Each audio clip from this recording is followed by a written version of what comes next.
Madame, monsieur, bonjour et bienvenue à bord.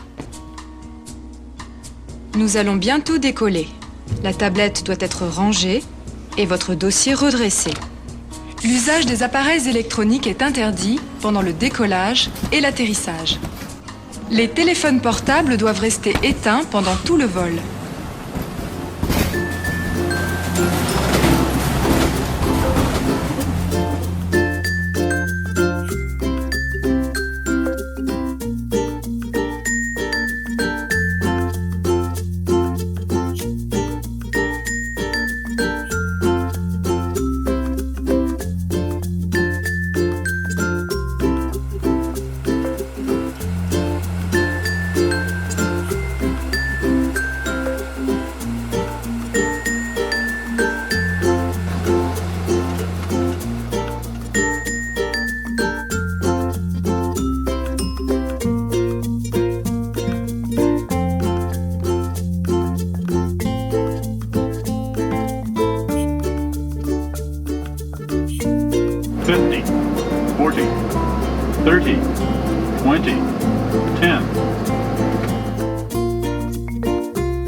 Entreprendre un voyage au Portugal apparaît de plus en plus comme une évidence. Le pays collectionne depuis plusieurs années les récompenses internationales. Il a d'ailleurs été élu très récemment, pour la 4e fois d'affilée, meilleure destination d'Europe. Il faut dire que le Portugal ne manque vraiment pas d'atouts, que ce soit au niveau de sa culture, de son histoire, de sa gastronomie ou de la gentillesse de ses gens. Mais au moment de choisir la destination, s'oppose toujours la question Lisbonne ou Ouvert, Porto, bien sûr. Tu as raison, Carlos. Ces deux villes sont aussi différentes qu'attirantes. Pas facile de faire un choix. Cela dit, et même si je peux paraître un petit peu suspect, moi, je choisis Porto. Bah oui, je me doute bien que tu vas choisir Porto, Ricardo. Et moi, figure-toi que je vais choisir Lisbonne, comme tu pourrais l'imaginer. Et j'ai pas mal d'arguments en ma faveur. Justement, je suis bien curieux d'entendre tes arguments. D'ailleurs, je te propose que chacun parle de sa ville et de ses atouts. Ça aidera sans doute ceux qui nous écoutent à faire un choix. Qu'en penses-tu, Carlos ? Eh bien, je pense que c'est une excellente idée, mon cher Ricardo.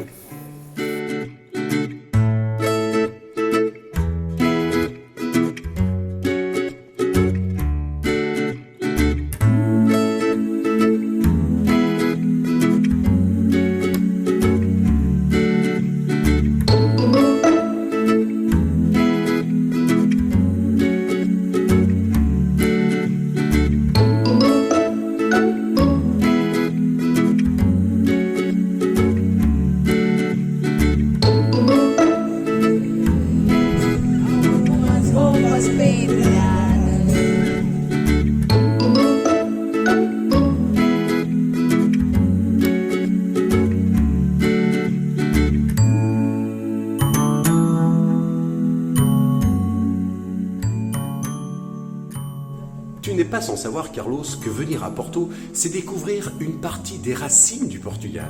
Pour preuve, le mot même Portugal vient de Porto. C'est l'association du mot Portus avec Cal.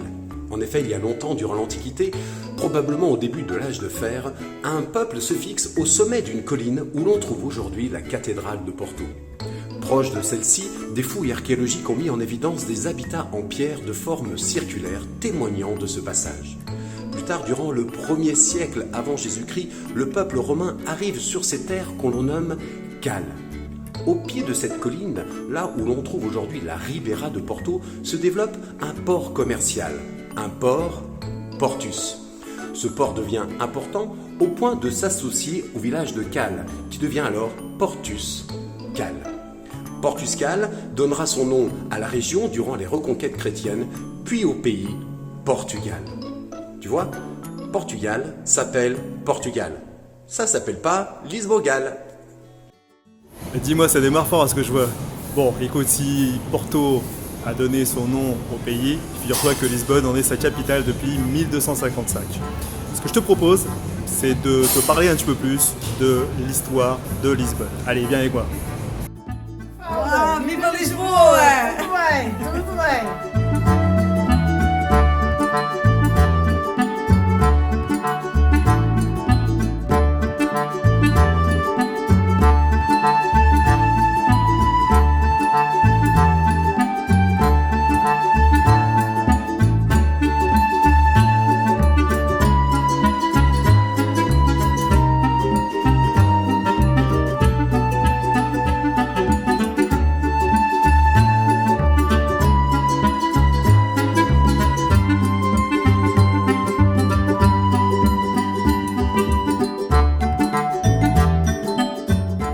Alors figure-toi, mon cher Ricardo, que Lisbonne a été occupée par plusieurs peuples au long de son histoire vieille de plusieurs millénaires.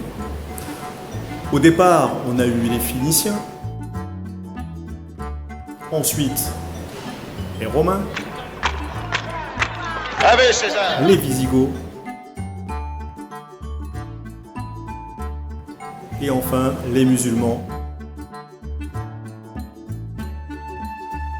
avant que les chrétiens ne prennent la ville en 1147.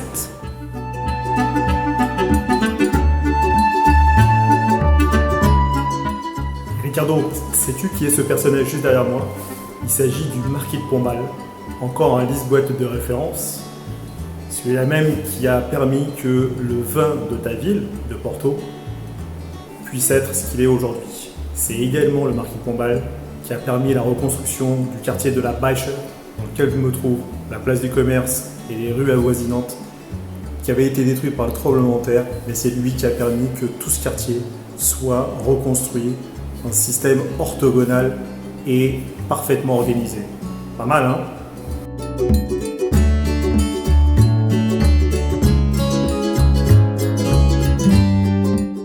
Et puis, mon cher Ricardo, tu te souviendras de tes cours d'histoire. Je te rappelle que c'est précisément de Lisbonne que sont partis et où sont revenues les grandes expéditions portugaises qui ont fait pratiquement le tour du monde et qui ont surtout fait du Portugal la grande richesse qu'il a été au XVe et XVIe siècle. Tout était stocké ici, sur la place du commerce où nous nous trouvons.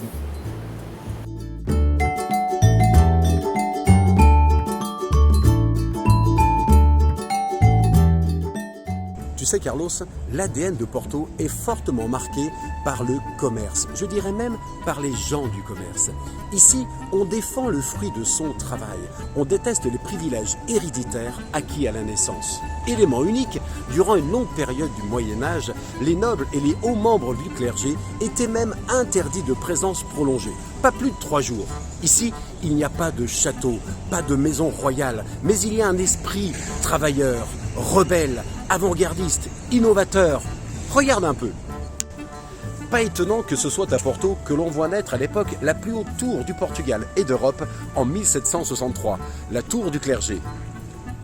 Le pont, avec la plus grande arche du monde, sera inauguré en 1877 par la société Eiffel. Mais aussi celle avec la plus grande arche du monde en béton armé pour l'époque, 1963, le pont de l'Arabida.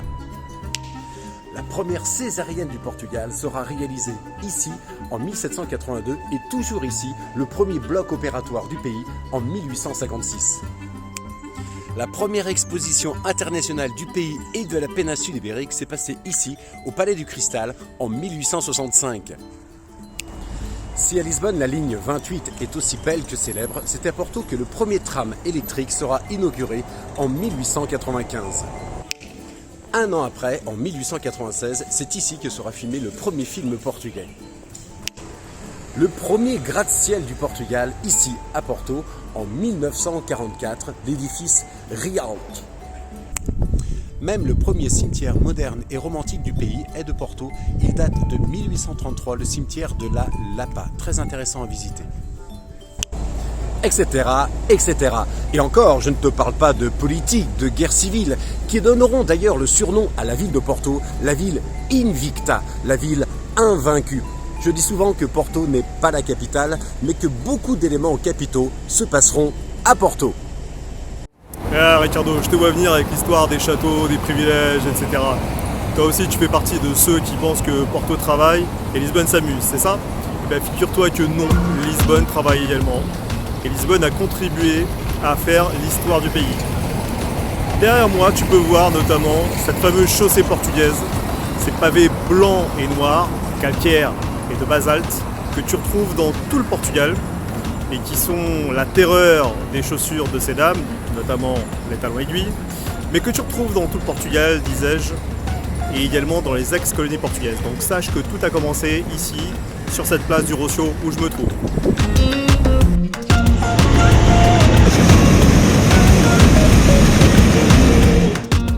Alors oui, je sais que tu vas me dire que je pousse le bouchon un peu loin, ou plutôt le ballon un peu haut, et figure-toi que le personnage qui est juste derrière moi appelé le curé volant, a entrepris le premier voyage d'un ballon d'air chaud, précisément ici sur la place du commerce à Lisbonne, au début du XVIIIe siècle. Pour la première fois à Lisbonne et pas à Porto.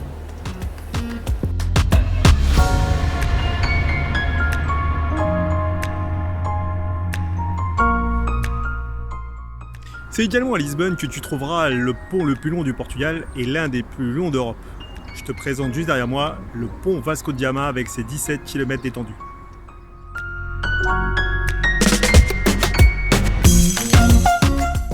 Ricardo, c'est également à Lisbonne que tu trouveras la structure la plus haute du Portugal. Il s'agit de la tour Vasco de Gama qui est juste derrière moi et qui culmine à 145 mètres. Alors, Porto a beau avoir de nombreuses librairies, dont certaines peuvent inspirer des écrivains étrangers ou portugais, mais à Lisbonne, on a la librairie en fonctionnement la plus ancienne au monde. Dubitatif ? Je t'apporte la preuve.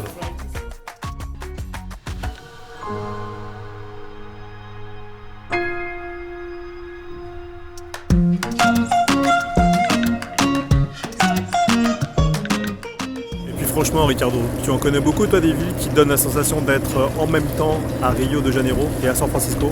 Et bah, pas moi. Eh bien, entre Rio de Janeiro et San Francisco, Lisbonne est tournée vers le monde en effet.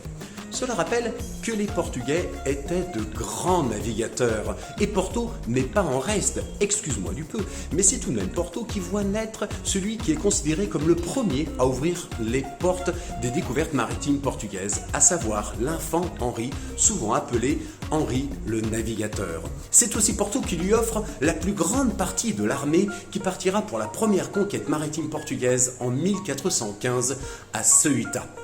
Le plus curieux, c'est que cette histoire se retrouve aujourd'hui dans une assiette. Et tiens, si on en profitait pour aborder le thème de la gastronomie de nos villes respectives, qu'en penses-tu, Carlos ?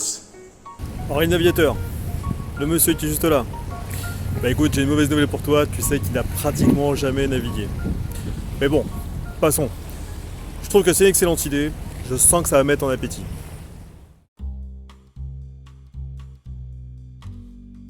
En tout cas, il vaut mieux avoir de l'appétit à Porto. Le plat le plus emblématique de la ville de Porto sont les tripes à la mode de Porto. Pour cette expédition maritime de 1415, Porto va tout donner jusqu'au vivre.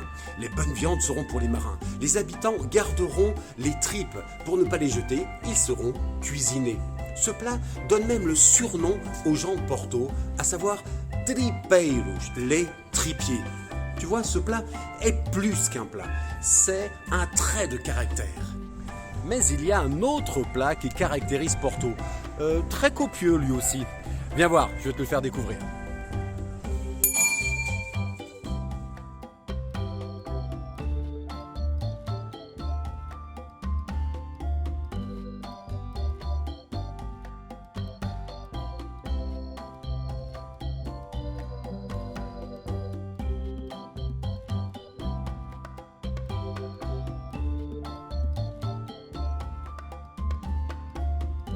Plus récent, plus folklorique aussi, ce plat s'impose au XXe siècle.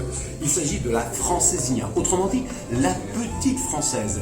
Curieux comme nom, car de petite, elle n'a absolument rien. C'est un restaurateur de Porto qui a l'idée de revisiter le croque-monsieur, mais version nordique portugaise, généreuse, gourmande, une version triple XL. Mais peut-être que ce restaurateur a rencontré des petites françaises belles dans leur rondeur, charnues, et surtout au tempérament épicé. Oh là là, il y a du monde à l'intérieur.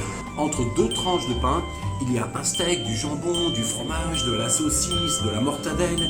C'est recouvert de feuilles de fromage, ça peine dans un jus épicé avec des frites, un œuf dessus. Bref, à un moment donné, tu ne sais même plus si tu dois souhaiter bon appétit ou bon courage. Allez, j'attaque. Incroyable, vous êtes vraiment fous dans le Nord. Et dire que les touristes qui viennent à Lisbonne me disent qu'on mange trop ici. Eh ben, en tout cas ça a l'air super appétissant ce que tu nous montres. Mais si tu veux mon avis, ça manque un peu de poisson. Et côté poisson, nous, à Lisbonne, on a ce qu'il faut. D'ailleurs, je vais aller voir si la pêche était bonne.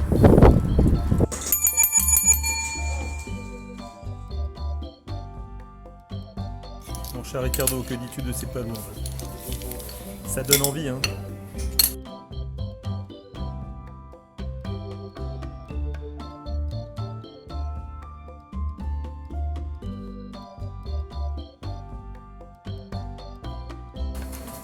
Regarde ce beau poisson, Ricardo. Il a pas l'air appétissant.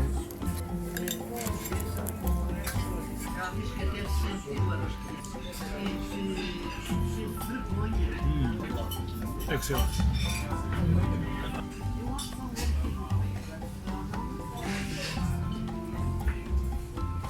Eh bien écoute, après tout ce festin, je pense que le mieux c'est qu'on passe directement au dessert. Parmi tous les gens qui nous regardent, je pense qu'un certain nombre ont reconnu le monastère derrière moi et donc ils devinent la fameuse pâtisserie où je veux t'emmener. Suis-moi.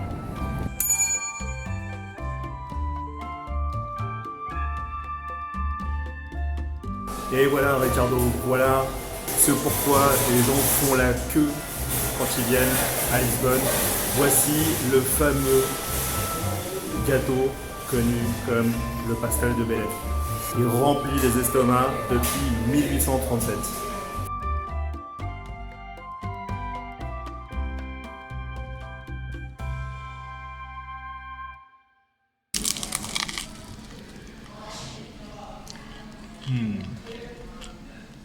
Une tuerie.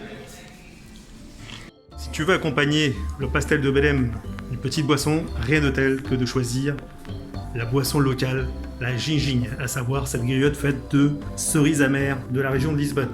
Mais comme disent les connaisseurs et les habitués, plus que de Lisbonne, s'il s'agit d'un vrai trésor national. Tu veux en avoir la preuve? Non, fai mais uma.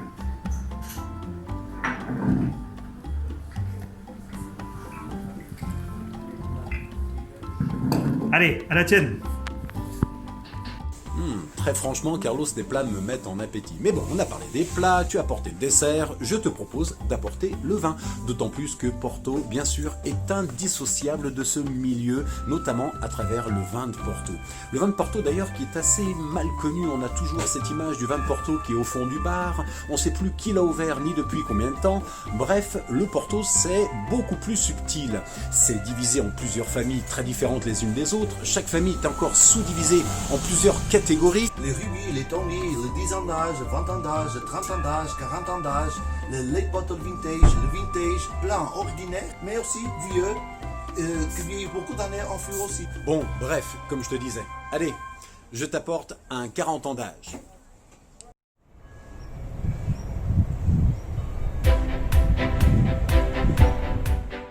Sans doute, comme à Lisbonne, Porto regorge de monuments d'intérêt historique, des marqueurs temporaires qui confèrent à la ville une ambiance intemporelle. On trouve par exemple la gare Saint-Benoît, la tour du clergé, la cathédrale, l'église Saint-François, le palais de la Bourse, la maison de la musique, entre beaucoup d'autres. Mais il y a tout de même une différence avec Lisbonne. C'est que le centre historique de la ville de Porto, depuis 1996, est classé au patrimoine mondial de l'UNESCO. Et les goélands sont en forme. Mais son atout est d'être une petite ville à taille humaine. Par exemple, son centre historique est grosso modo le périmètre qui était cerclé par une grande muraille du XIVe siècle, soit 44 hectares. En une journée, tu as le temps de le parcourir en long, en large et en travers. Bien sûr, Porto n'est pas que le centre historique. Entre ici, le vieux bourg médiéval et l'océan, c'est à 6 petits kilomètres. Avec un peu moins de 220 000 habitants, par moment, on a l'impression d'être dans un gros village où tout le monde se connaît. On se sent bien dans les rues de Porto. C'est une ville accueillante. Entre les vieilles pierres et les couleurs de son cœur, Porto est une ville au charme fou. Ah, mon cher Ricardo, si tu me branches sur les monuments historiques, on risque d'y passer la journée. Parce que figure-toi que Lisbonne aussi regorge de monuments historiques. Ça va du château Saint-Georges au monastère à Belém, à la gare du Rocio, en passant par la cathédrale de Lisbonne. Comme tu peux voir, nous non plus, on manque pas d'histoire. Moi, ce que je préfère mettre en avant dans la capitale, c'est vraiment le côté village de Lisbonne. Dans chaque quartier, tu as vraiment l'impression d'être dans un village.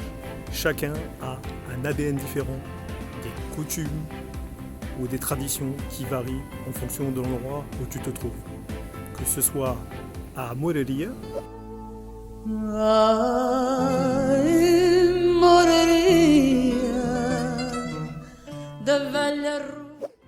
Chiado,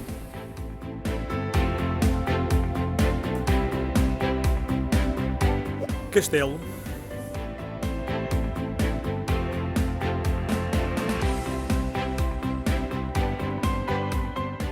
Alfama,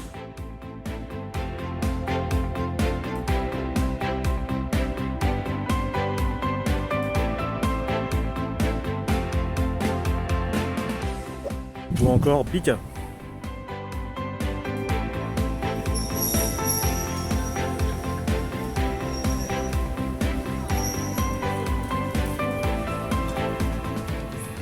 Viva! Je te disais tout à l'heure, Carlos, que Porto est une ville à taille humaine, accueillante. Mais cela n'est possible que grâce à ses habitants, ses commerçants, qui ont la lourde responsabilité de transmettre l'âme de la ville, ses traditions. Et là, je suis sûr, Carlos, que c'est notre dénominateur commun. J'affectionne tout particulièrement le patrimoine immatériel, c'est-à-dire le parcours de ces gens, ces visages qui font que le Portugal soit aussi unique aujourd'hui. Par exemple, ici, à la Casa Arcozelo, tenue par Madame Gloria et Monsieur Manuel depuis plus de 60 ans, en sont un très beau témoin. Spécialisé dans les produits qui viennent de la plus haute montagne du Portugal, la Serra da Estrela, la montagne des étoiles. Très fameux pour le fromage de brebis, que du bonheur. Carlos, cette boutique est unique au Portugal, unique dans la péninsule ibérique. Depuis 1927, il confectionne des brosses manuellement, un travail d'orfèvre extraordinaire. Classé par la ville de Porto comme Porto de tradition. Il y en a pour tous les goûts, pour tout le monde. Regarde un peu.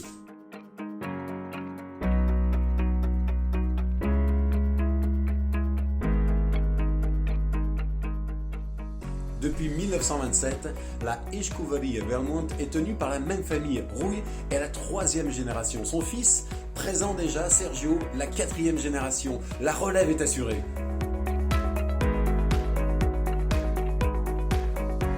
Et cette boutique, Carlos, qu'en penses-tu? Unique au Portugal. La maison crocodile. Elle s'appelle ainsi parce qu'il y a un vrai crocodile accroché au plafond. C'est une maroquinerie, un savoir-faire unique.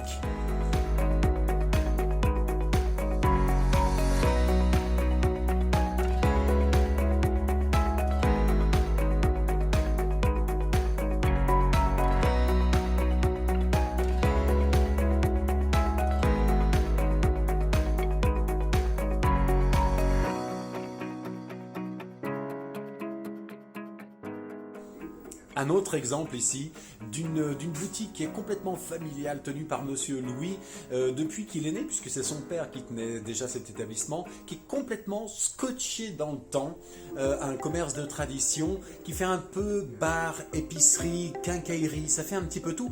Et cerise sur le gâteau, on peut faire une petite dégustation de muscat qui est super sympa.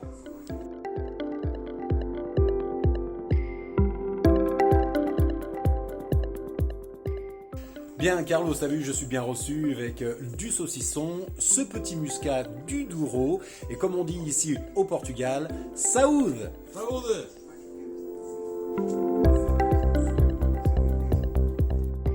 Bon Ricardo, je t'ai déniché la perle rare. Impossible que tu puisses faire concurrence à ça. Derrière moi, tu as le premier drive-in de Lisbonne et du Portugal, 1840. Oui monsieur, le serveur se déplaçait d'un escalier extérieur pour que le client n'ait pas à descendre de son cheval. Qui dit mieux?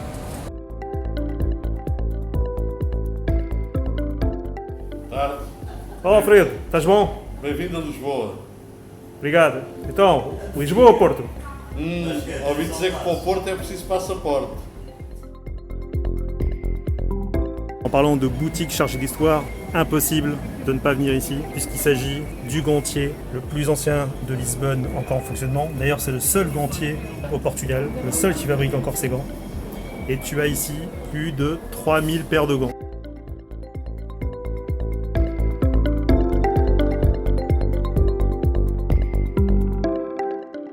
Comme tu peux voir, il suffit de venir, de montrer ta main. Le spécialiste ou la spécialiste se chargeront de choisir la bonne taille. Ça te dit ?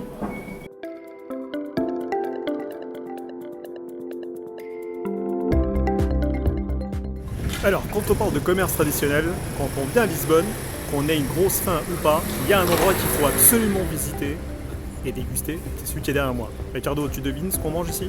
Mais oui, les bifanas, j'en raffole.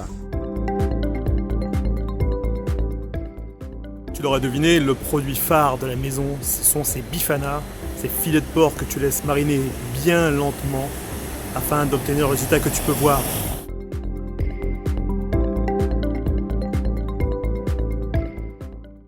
Ricardo, je te préviens tout de suite, la boutique indispensable quand on vient à Lisbonne. Il s'agit du barbier le plus ancien de la ville. Comme tu peux voir, 1886. Tout le monde peut venir, monsieur tout le monde, les ministres, les gens connus, les rois, tout le monde vient se faire raser la barbe, la moustache ou les cheveux.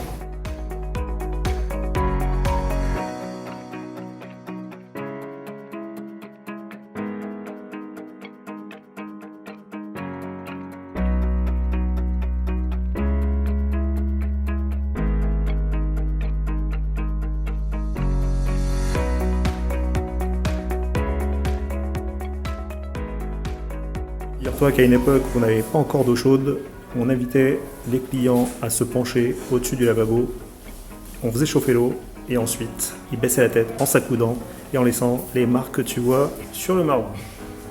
Incroyable, n'est-ce pas? Vai com Deus. Tchau. Até a próxima vez. Muito obrigado. Bah tu vois, ton barbier me rappelle que j'ai justement besoin d'aller chez le mien. Mais c'est aussi parce que j'ai une petite surprise pour toi. Je t'explique juste après. Pour le moment, direction ce garage pour aller chez mon barbier. Si, un garage, crois-moi.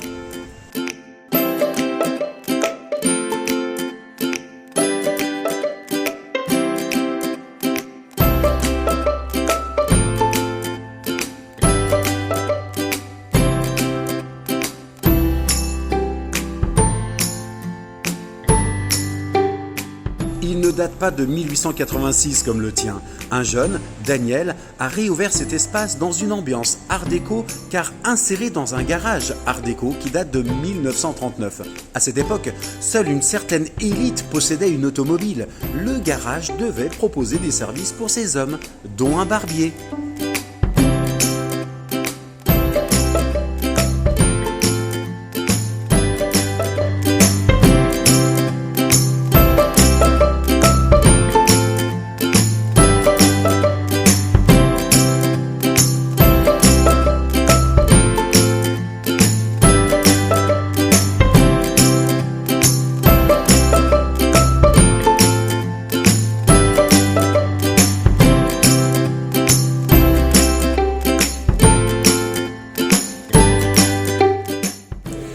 Si j'ai voulu me faire beau, c'est parce que j'ai décidé de venir te rendre visite à Lisbonne. Je sais qu'il y a toujours eu une rivalité entre les Lisboètes et les Portuans. Lisboa é linda, Lisboa é maior e o Porto a melhor coisa que tem é estar a dizer Lisboa. Vocês sabem qual é a melhor coisinha que Lisboa tem? É aquela placa que diz Porto para entrar na autoestrada que é para nós virmos embora. Mais le plus souvent, bien sûr, c'est très cordial. Et tu vois, faire cette vidéo avec toi m'a donné envie d'en savoir plus et de plus près. Et comme je suis un original, j'y vais en scooter. Certes, ça va prendre un peu de temps. Mais justement, j'ai pris quelques jours de vacances et je vais en profiter pour emprunter la Nationale 2. C'est la route 66 du Portugal qui la traverse totalement. De jolies choses à voir avant d'arriver à Lisbonne. Mais avant ça, je dois me préparer. Allez, j'y vais.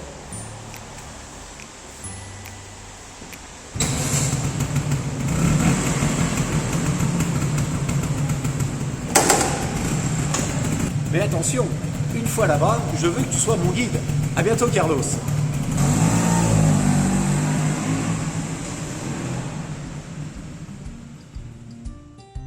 Alors en souhaitant bonne chance à Ricardo pour son périple, on vous rappelle qu'il est possible de visiter Lisbonne et Porto au cours d'un long week-end par exemple. Les deux villes n'étant distantes que de 300 km.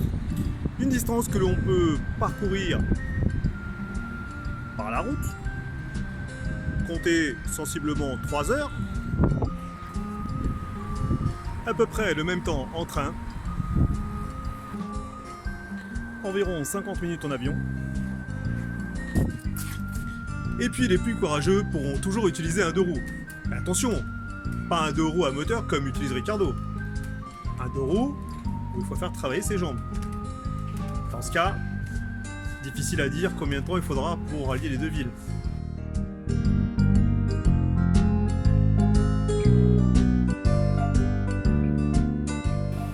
Et en parlant de 2 roues, Ricardo, j'ai une petite surprise pour toi. Tu sais qu'habituellement je fais des visites à pied, mais exceptionnellement, rien que pour toi, j'ai préparé un petit circuit en vélo à travers la ville. Oui, parce que tu sais que Lisbonne, en fait, contrairement aux idées reçues, ce ne sont pas que des collines. 75% de la ville de Lisbonne est sur du plat. Et en plus, la ville a été nommée capitale verte 2020.